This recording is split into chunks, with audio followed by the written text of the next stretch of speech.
এটা ঠিক যে আমার অফলাইন ব্যাচের স্টুডেন্টগুলো ম্যাক্সিমাম জীবন বিজ্ঞানে 97, 96 এভেলেবেল পায়। যারা সব থেকে কম নাম্বার পায় তারাও দেখবো 92, 94 এরকম পেয়ে যায়। তবে আমি যে সাজেশনটা দিচ্ছি আজকের এই ভিডিওতে, এই সাজেশন তো ফলো করবে, তার সঙ্গে সঙ্গে তোমার যে জীবন বিজ্ঞান বইটা আছে টোটালটা খুঁটে খুঁটে পড়তে হবে। টার্গেট একটাই 90+ তোলা, বুঝতে পারলে তো? তো আমার সাজেশনটা অন্যান্য সাজেশন থেকে একটু ডিফারেন্স। আমি মনে করি আমার সাজেশনটা টোটাল জীবন বিজ্ঞানের বস লেভেলের একটা সাজেশন।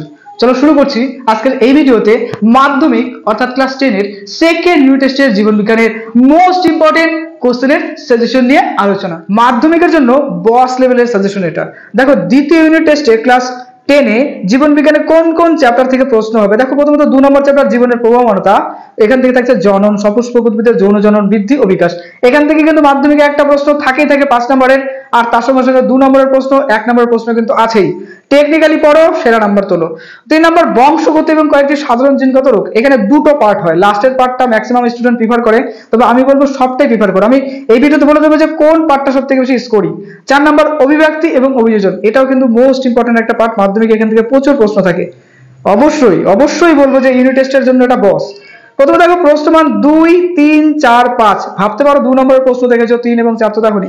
কিন্তু দেখো জীবন বিজ্ঞান অর্থাৎ সায়েন্সে যে প্রশ্নগুলো হয় 5 নম্বরের প্রশ্ন, সেখানে 1+1+3 অর্থাৎ এইভাবে কিন্তু 5 নম্বর হতে পারে, বা 1+4 এভাবেও হতে পারে, বা অনেক সময় 2+2+1 এভাবেও হতে পারে। প্রথম প্রশ্ন, জনন কাকে বলে? জননের গুরুত্বগুলো লেখো। জনন কাকে বলে আসে কম, কিন্তু জননের গুরুত্ব কাকে বলে one of the most important, ছাড়া যাবে না। নেক্সট, যৌন জনন কাকে বলে? উদাহরণ দাও, গুরুত্বগুলি লেখো। অযৌন জনন কাকে বলে? উদাহরণ দাও, গুরুত্বগুলি লেখো। দেখো আমার সায়েন্স দাদা বলে একটা ইউটিউব চ্যানেল আছে যেটাতে সায়েন্স 11, 12 সায়েন্স পড়ানো হয়। সেখানে যে সমস্ত সায়েন্সের টিচাররা রয়েছে তারাও বলেন যে এই যে টপিকগুলো, যে সপুষ্পক উদ্ভিদ, অপুষ্পক উদ্ভিদ, তারপরে যৌন জনন, স্বপরাগযোগ, ইতরপরাগযোগ, এই টপিকগুলো বলে ওদের ক্লাসেও আছে। তো অবশ্যই ভালো করে মন দিয়ে পড়ো। এখানে দেখো অযৌন জনন কাকে বলে, উদাহরণ দাও, গুরুত্বগুলি লেখো। One of the most important, যৌন জনন এবং অযৌন জননের পার্থক্য লিখো। দেখো একটু যদি টেকনিক্যালি পড়ো তাহলে পরে এখানে অনেকটা প্রশ্ন তুমি কভার করতে পারবে, গাধার মতো বোকার মতো পড়া যাবে না। দেখো যৌন জনন অযৌন জননের পার্থক্য, যে পার্থক্যর যে পয়েন্টগুলো আছে এগুলোই কিন্তু আলটিমেটলি তোমার বৈশিষ্ট্য আকারে লিখতে পারো।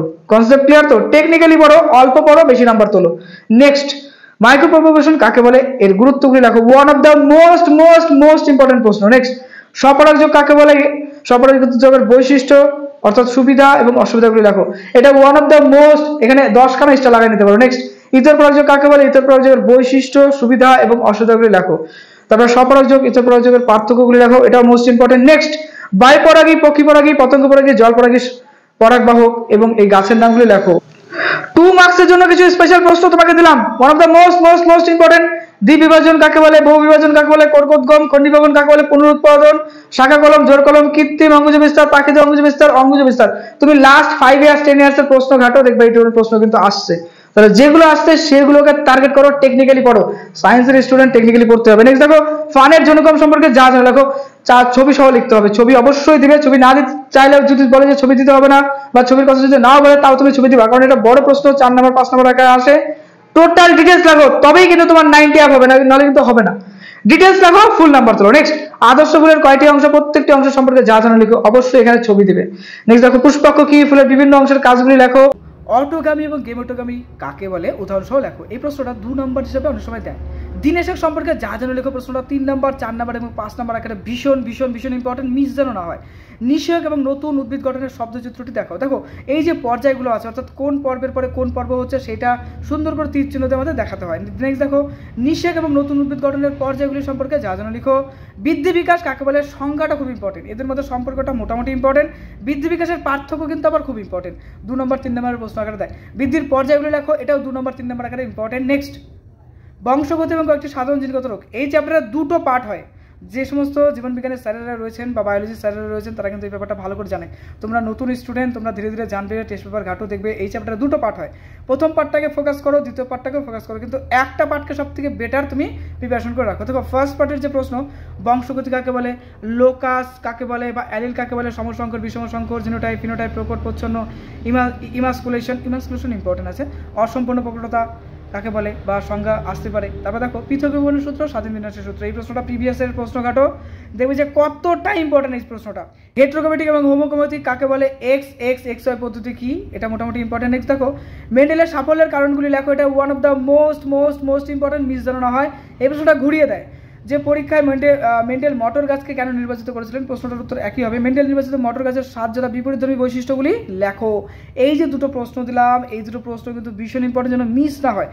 নেক্সট ইম্পর্টেন্ট চলে আসছে, দেখো মেন্ডেলের এক সংকর দ্বিসংকর জননের পরীক্ষা। অনেক সময় প্রশ্নটা এইভাবে হবে যে মেন্ডেলের মটর গাছের উপর এক সংকরের যে পরীক্ষা ছিল সেটা লেখো, বা মটর গাছের উপর দ্বিসংকর, বা অনেক সময় গিনিপিগের উপর এক সংকর বা দ্বিসংকরের পরীক্ষা দাও। এটা one of the most important প্রশ্ন, প্রিভিয়াসের প্রশ্ন ঘাটো, দেখবে প্রশ্নটা আছেই, তো মিস কিন্তু করা যাবে না। জীবন বিজ্ঞান বা বায়োলজি যে সমস্ত স্যারেরা রয়েছেন, যারা আমার এই ভিডিওটা দেখছেন, দেখুন এই চ্যাপ্টারে কিন্তু দুটো পার্ট হয়, তাই না? ফার্স্ট পার্টে কি থাকে, এই যে মেন্ডেলের এক সংকর দ্বিসংকর জনন, এই সমস্ত ব্যাপারগুলো, অ্যালিল, সমসংকর বিসংকর, বিষমসংকর, তারপরে এই যে প্রকটতা, পৃথক বিবরণের সূত্র। আর সেকেন্ড পার্টে কি হয় বলুন তো, থ্যালাসেমিয়া কাকে বলে বা থ্যালাসেমিয়ার বর্ণাঢ্যতা কাকে বলে, এই টপিকের উপর বিশেষ করে কিছু প্রশ্ন হয়।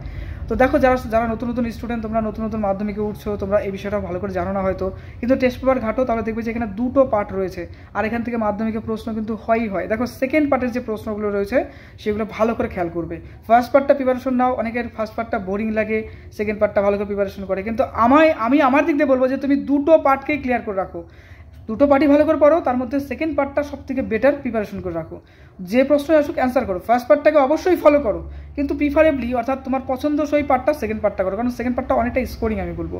থ্যালাসেমিয়া কাকে বলে, থ্যালাসেমিয়া কত প্রকার, আলফা ও বিটা থ্যালাসেমিয়ার মধ্যে সম্পর্কে যা জানো লিখো, থ্যালাসেমিয়ার লক্ষণগুলি লেখো, বা লক্ষণগুলি কী কী, বর্ণতা কী, এর প্রকারভেদগুলি লেখো, বর্ণতার কারণগুলি কী কী, এটাও ইম্পর্টেন্ট। হিমোফিলিয়া কি, বি বা ক্রিসমাস রোগ এবং এ বা রয়্যাল হিমোফিলিয়া সম্পর্কে যা জানো লিখো। নেক্সট দেখো জেনেটিক কাউন্সিলিং কি, এর ধাপগুলি কী কী, জেনেটিক কাউন্সিলিংয়ের গুরুত্বগুলি সম্পর্কে যা জানো লিখো। এটা one of the most important, miss করা যেন না যায়। প্রশ্নটা প্রচুর কিন্তু রিপিট হয়। নেক্সট দেখো অভিব্যক্তি অভিযোজন, এখানকার প্রশ্নগুলো অভিব্যক্তি অভিযোজন কোয়াসার্ভেট, এগুলো সংজ্ঞা আকারে মোটামুটি ইম্পর্টেন্ট। মোস্ট ইম্পর্টেন্ট সমস্ত অঙ্গ, অপসারী অঙ্গ, তারপরে অপসারী বিবর্তন কাকে বলে, সমবৃত্তি অঙ্গ কাকে বলে, অপসারী বিবর্তন কাকে বলে, নেক্সট অভিসারী বিবর্তন কাকে বলে, নিষ্ক্রিয় বা লুপ্তপ্রায় অঙ্গ কাকে বলে, এগুলো কিন্তু one of the most important, যেগুলো লাল কালার একটা যেন মিস না হয়। রাসায়নিক বিবর্তনবাদ সম্পর্কে যা জানো লেখো, ওপারেন এবং হিল্ডেন মতবাদ লেখো। এবার আসছি ওয়ান অফ দ্য মোস্ট তুমি প্রিভিয়াস ইয়ার প্রশ্ন ঘাটো, দেখবে এই প্রশ্নগুলো আছেই। অস্তিত্বের জন্য সংগ্রাম, মোস্ট ইম্পর্টেন্ট। প্রাকৃতিক নির্বাচনবাদ সম্পর্কে যা জানো লিখো বা কাকে বলে, মোস্ট ইম্পর্টেন্ট। যোগ্যতম উদ্বর্তন সম্পর্কে যা জানো লিখো, মোস্ট ইম্পর্টেন্ট। নেক্সট ল্যামার্কবাদের পক্ষে এবং বিপক্ষে উদাহরণগুলি লেখো। নেক্সট অঙ্গের ব্যবহার এবং অপব্যবহার অর্জিত বৈশিষ্ট্যের বংশসরণ কি, ডারউইনের বিভিন্ন প্রতিপাদ্য বিষয়গুলো আলোচনা করো। ল্যামার্কবাদ সম্পর্কে যা জানো লিখো, এগুলো মোটামুটি ইম্পর্টেন্ট। নেক্সট মোস্ট ইম্পর্টেন্ট জীবন্ত জীবাশ্ম কি, জীবাশ্মের গুরুত্বগুলি লেখো। নেক্সট ডারউইনবাদের ত্রুটি কি, প্রকৃতির খেলা বলতে কি বোঝো। নেক্সট অভিযোজনগত বৈশিষ্ট্যগুলি লেখো, কিসের উপর, ক্যাকটাসের হতে পারে, রুই মাছের পটকা হতে পারে, বা পায়রার বায়োথলি বা সুন্দরী গাছের উপর অভিযোজনগত বৈশিষ্ট্যগুলো লিখতে হবে মোস্ট ইম্পর্টেন্টের মধ্যে। এবার আসছি ওয়ান অফ দ্য মোস্ট 100খানা স্টার লাগিয়ে নাও। উটের আর বেশি অভিযোজনগত বৈশিষ্ট্য লেখো, 100খানা স্টার লাগিয়ে নাও। শিম্পাঞ্জির সমস্যা সমাধানের অভিযোজনগত বৈশিষ্ট্যগুলি লেখো, 100খানা স্টার লাগিয়ে নাও। ওয়াকটেল নৃত্য কী, চক্রাকার নৃত্য কী, মোস্ট ইম্পর্টেন্ট এগুলো প্রশ্ন।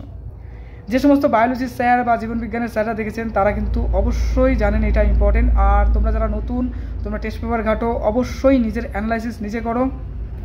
বোর্ড এক্সাম দিবে, মাধ্যমিক এক্সাম দিবে, তো অবশ্যই সেরাভাবে পড়াশোনা করো, সেরাভাবে একটা প্রিপারেশন করো, যেন একটা বেটার রেজাল্ট তুমি করতে পারো। অভিব্যক্তির সপক্ষে দেখো এই ব্যাপারগুলো আছে, ভ্রূণতত্ত্ব গঠিত প্রমাণটি আলোচনা করো, one of the most important. হৃৎপিণ্ডের তুলনামূলক আলোচনা করো, 5 নম্বর বা 4 নম্বর প্রশ্ন। ঘোড়ার বিবর্তন ব্যাখ্যা করো।